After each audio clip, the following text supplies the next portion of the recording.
और एक बात उन्होंने और कही कि पहले तो तुम एकादशी के प्रति इतने निष्ठावान नहीं थे, अब तुम्हें एकादशी कहां से आ गई? तो उन पंडित जी ने बताया कि मैं किसी ग्रंथ का लेखन कर रहा था, उसी समय मेरे घर में काम करने वाला एक कहार का लड़का जो जवान अवस्था में ही मर गया था, वो लड़का 1-2 साल पहले जो मर गया था, वो लड़का मेरे सामने आकर खड़ा हो गया। तो मैं देखकर घबरा गया। मैंने कहा कि भैया तुम तो मर गए थे, ऐसे ऐसे तुम कैसे सामने आए? तो उस लड़के ने, कहार के लड़के ने कहा कि महाराज मैं आपकी कृपा से जमदूत बन गया। जमदूत कौन बनते हैं जानते हो? जो पाप कर्म करके नरक जाते हैं, फिर नरक में यातना भोगते हैं, फिर 84 भोग कर फिर भगवान कल्याण का अवसर देते हैं, फिर मनुष्य बनते हैं, फिर पाप करते हैं, फिर नरक जाते हैं, फिर नरक में यातना भोगते, फिर 84 में भटकते, फिर भगवान कल्याण का अवसर देते, फिर मनुष्य बनाते, फिर पाप करते, फिर नरक जाते। ऐसे ऐसे नरक के कम से कम 100 चक्कर लगा लेते हैं। तो यमराज सोचते हैं कि बड़ा भारी नरक लोक का भक्त है ये, इसको बार बार कल्याण का अवसर दिया जाता है लेकिन घूम फिर के यहीं आ जाता है, और अब इसको अलग से ट्रेनिंग नहीं देनी पड़ेगी, सिखाना नहीं पड़ेगा कि किस नरक में कौन सी यातना किस पद्धति से दी जाती है, ये भुक्त भोगी है, सब समझता ही है। तो वो उसे यमदूत बना देते हैं। ये यमदूत बनने की पद्धति है, कोई चाहे तो बन सकता है।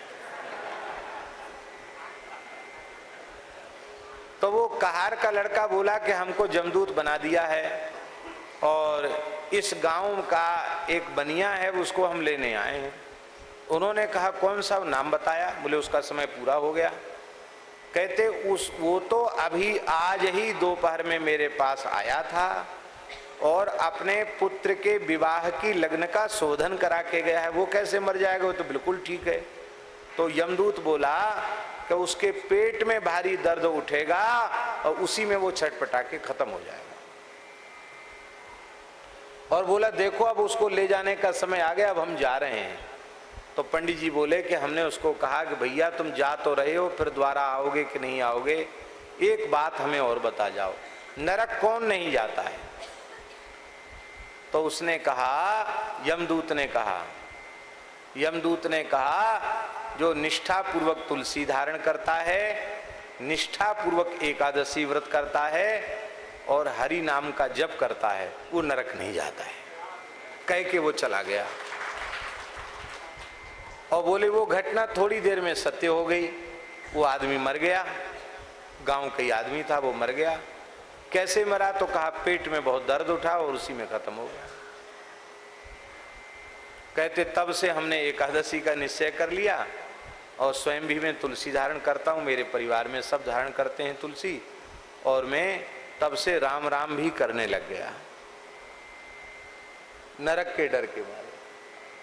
ये घटना पूज्य गुरुदेव श्री पहाड़ी बाबा ने सुनाई थी कि ट्रेन में उन 2 ब्राह्मणों का संवाद हुआ और जो उन संवाद को मैंने सुना वो उन्होंने मुझे सुनाया। तो इस प्रकार की घटनाएं तुलसी में घटती हैं। आम्रारोप सहस्रेण पिप्पला नाम शतेन च, 1000 आम के वृक्ष लगाओ, 100 पीपल के वृक्ष लगाओ, उससे जो पुण्य होगा वह पुण्य तुलसी के एक पौधे को लगाने से प्राप्त हो जाता है। इसलिए इतर पुष्पेभ्यः स्वराट बहुफलम, इतर पुष्पों से स्वराट है, बहुत फल देने वाला है। कोई सामर्थ्यशाली व्यक्ति है, सुंदर मणियों को भगवान को अर्पित कर सकता है। मणियां जड़ी हुई हैं, ऐसे सोने के पुष्प बनाकर अर्पित कर सकता है कोई श्रीमंत व्यक्ति। मोतियों से सजा करके स्वर्ण के पत्रों को, पुष्पों को अर्पित कर सकता है। सोने की, मोती की, हीरे जवाहरात की माला भगवान को धारण करा सकता है।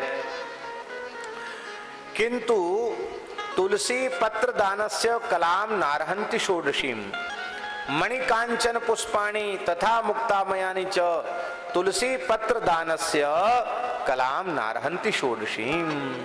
मणिकांचन पुष्प, मुक्तामय पुष्प, उनको भगवान को अर्पित करने का जो पुण्य है और भगवान को तुलसी समर्पित करने का जो पुण्य है, तुलसी समर्पित करने के पुण्य के 16वें अंश की बराबरी मणि, मुक्ता और स्वर्ण से निर्मित मालाएं और पुष्प नहीं कर सकते।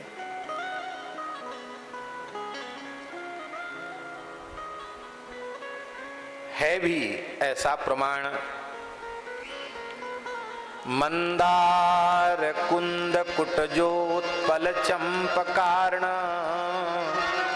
पुन्नाग नाग बकुलाम्बुज पारिजाता, सब पुष्पों के नाम है। गंधेर चिते तुलसिका भरणेन यत्तस्या यस्मिस्तपस्सु मनसो बहुमानयन्ति।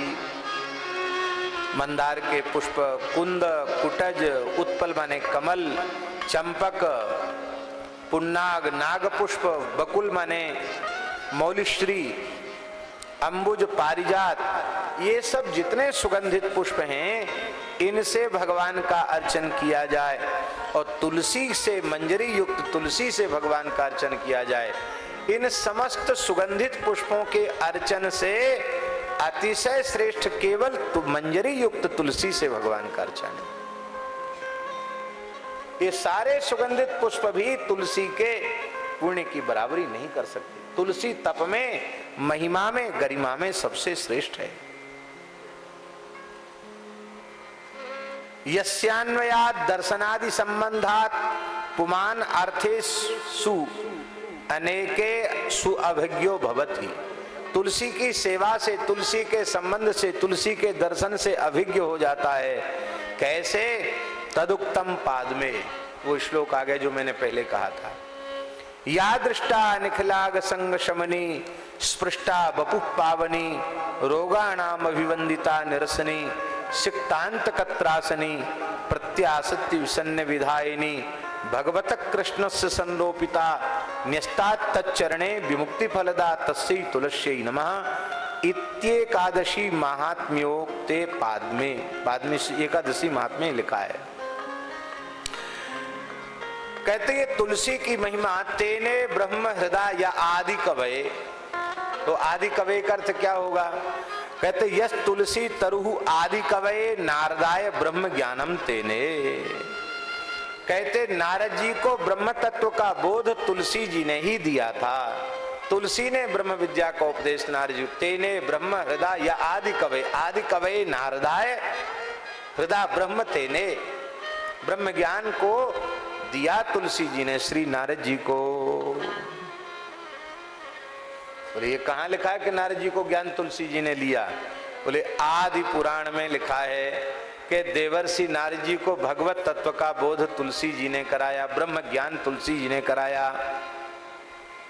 प्राप्तो ज्ञानम परम वृंदा सेवनान नारदो मुनि। परम ज्ञान को, ब्रह्म ज्ञान को श्री नारद जी ने तुलसी के सेवन से प्राप्त किए। आदि पुराण में लिखा है।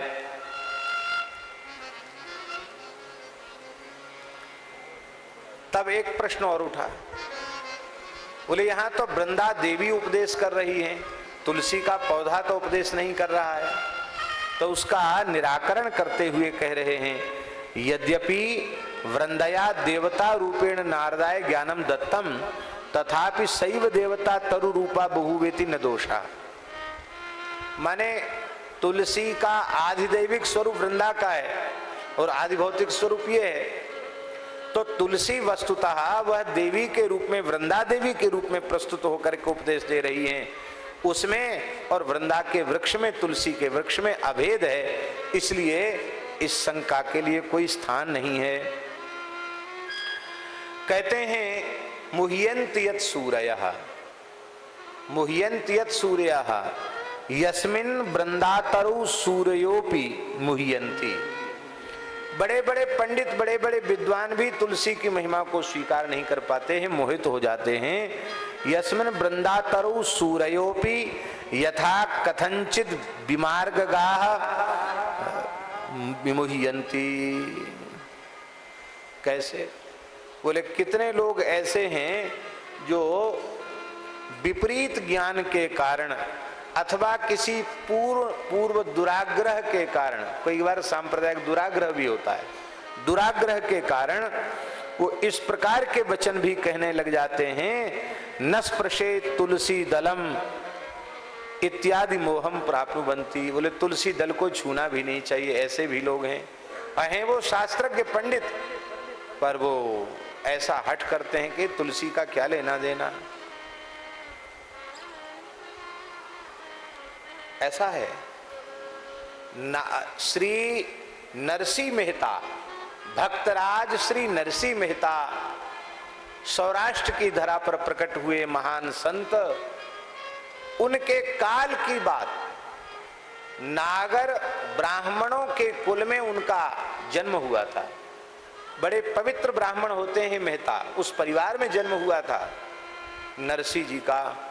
और जूनागढ़ 700 घर थे नागर ब्राह्मणों के, 700 घर, एक तरह से ब्राह्मणों का नगर था, इतनी बड़ी संख्या में ब्राह्मण वहां थे। और सभी शास्त्रज्ञ थे, विद्वान थे, पर वे अहंकारी भगवत विमुख थे। इसलिए नाभाजी ने लिखा,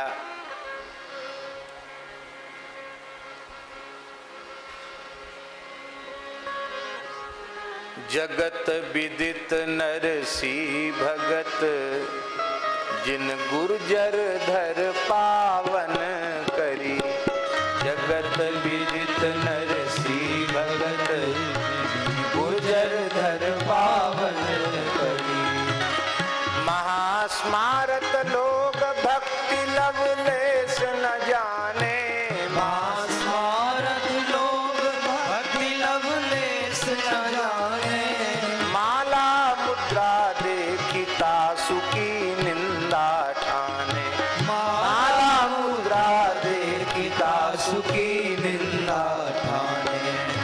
यहाँ स्मारत नहीं का महास्मारत। महास्मारत एक इस अर्थ में नाभाजी ने कहा, स्मारत तो शब्द अत्यंत पवित्र है, पंचदेवोपासकों को स्मार्त कहा जाता है, पर वो वस्तुतः पंचदेवोपासना के रहस्य को न जान करके वे दुराग्रही लोग थे, महास्मारत थे, भक्ति लवलेश न जाने, भक्ति का लवलेश भी नहीं जानते थे।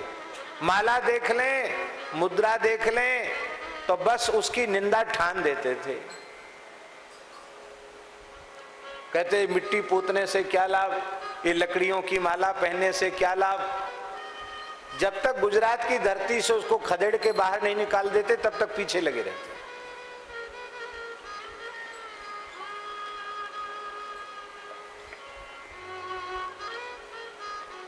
आप लोग बुरा तो नहीं मानेंगे, मान जाएंगे तो कोई बात नहीं, हम तो जो सुनी हुई बात वो हम बता रहे हैं। मधुबनी में, विशुद्ध मिथिला है मधुबनी, मधुबनी में हम गए, एक मैथिल ब्राह्मण के घर में ही रुके थे, और क्या भाव उनका हम कह नहीं सकते। कैसा पवित्र ब्राह्मण का परिवार, और कैसी उनकी भगवान में प्रीति, कैसी उनकी संतों में प्रीति। अद्भुत प्रेमी थे। तो एक प्रकार से एक संत ने बुलाया था, वही आयोजक थे, तो वहां नवयोगीश्वर संवाद की चर्चा की गई। आप थे उसमें? नहीं थे, झाजी थे? नहीं थे। नवयोगीश्वर संवाद की चर्चा वहां की गई थी सप्ताह, एक सप्ताह में। और नवयोगीश्वर संवाद बहुत बढ़िया अद्भुत संवाद है एकादश स्कंद का। वो इसी भाव से उन पंडित जी ने रखा था कि ये निमि और मिथिला का प्रसंग है, तो वहाँ निमि और नवयोगीश्वर का प्रसंग है, तो मिथिला क्षेत्र है, यहाँ इसी की चर्चा होनी चाहिए। और भगवत कृपा से बहुत अच्छे अच्छे संस्कृत के धुरंधर विद्वान वहां आते थे। लोगों ने कहा महाराज जी खूब गरीबी है लेकिन वैदुष्य खूब है इन लोगों में। और बार बार वो कहते थे कि महाराज जी यहाँ वैष्णवता की बात खूब बढ़िया से कहिए। जैसा मन में आया, भागवत धर्म की सारी बातें तो नवयोगेश्वर प्रकरण में है ही, कही गई और बहुत से लोग को लाभ भी मिला। पर उन पंडित जी ने जिनके घर में हम रुके थे, उन्होंने कहा महाराज ये लोग जो बड़े बड़े जिनका आप बहुत आदर करते हैं ना, ये सब के सब मांस खाते हैं, संध्योपासन भी करते हैं और शास्त्रार्थ महारथी भी हैं, और मांस खाना नहीं छोड़ते। बोला महाराज यज्ञोपवीत आदि में भी इस प्रकार का काम होता है। क्यों? वो कहते हम वैष्णव थोड़ी है, हम शाक्त हैं। ऐसे दुराग्रही लोग हैं। उन्होंने कहा ये तो हमारे श्री बाबा श्याम सुंदरदास जी महाराज धुरिया कुंज वाले महाराज जी, ये महाराज जी अपने सहरसा वाले महाराज जी, श्री पानीघाट वाले महाराज जी, बोले इन संतों ने थोड़ी थोड़ी वैष्णवता हम मैथिलों को दी है, लेकिन अभी भी कट्टर इतने सुनेंगे सब, समझेंगे सब, लेकिन आग्रह उनका एक है, उसको नहीं छोड़ सकते। तो उन्होंने हाथ जोड़ के कहा, बोले महाराज हम तो स्वयं मैथिल हैं, लेकिन ये ऐसे दुराग्रही लोग हैं कि आप राक्षस को संस्कार दे सकते, इनको संस्कार नहीं दे सकते। मैंने कहा पंडित जी ऐसी बात मत कहो,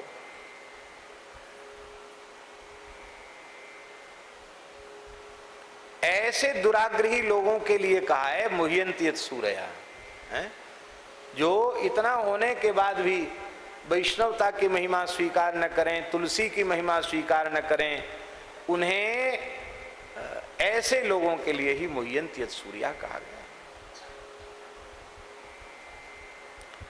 बोलो भक्तवत्सल भगवान की जय। बड़े बड़े सूरी लोग भी तुलसी के महात्म्य के संबंध में मोहित हो जाते हैं। तुलसी की महिमा जिसकी समझ में आ गई उसका काम बन गया। हमारे पूज्य महाराज जी श्री भक्तमाली जी महाराज जब काशी रहते थे, उसी समय से उनका पूज्य करपात्री जी से बड़ा प्रेम था, विद्यार्थी जीवन से, और बाद में भी खूब घनिष्ठ प्रेम रहा। इतना घनिष्ठ प्रेम रहा कि गीता जयंती पर महाराज जी ने बुलाया तो लक्ष्मण मंदिर गोवर्धन, करपात्री जी 3 दिन लक्ष्मण मंदिर में विराजे और 3 दिन उनका गीता पर प्रवचन हुआ गीता जयंती के अवसर पर। और इस ब्रज क्षेत्र का गोरक्षा आंदोलन का नेतृत्व करपात्री जी ने महाराज जी को सौंपा, इतना प्रेम था। तो करपात्री जी महाराज के कई संस्मरण महाराज जी सुनाते थे। बोले एक बार स्वामी जी चातुर्मास करते थे काशी में, तो एक बार किसी ने सन्यासी ने उनके लिए कहा, अरे करपात्री जी तो पूरे सन्यासी नहीं है, आधे वैष्णव हैं। तो कुछ लोग ऐसे होते हैं इधर की सुन के उधर सुनाने वाले। तो उसने किसी व्यक्ति ने कहा स्वामी जी को कि स्वामी जी आप तो अमुक संत का स्वामी जी का बड़ा आदर करते हैं, वो इतने लोगों के बीच में कह रहे थे कि स्वामी जी शुद्ध सन्यासी नहीं, वो तो आधे वैष्णव हैं। तो बोले स्वामी करपात्री जी महाराज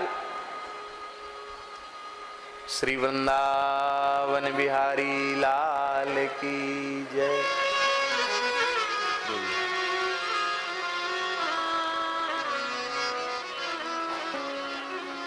श्री राम जय राम जय जय राम, श्री राम जय राम जय जय राम, श्री राम जय राम,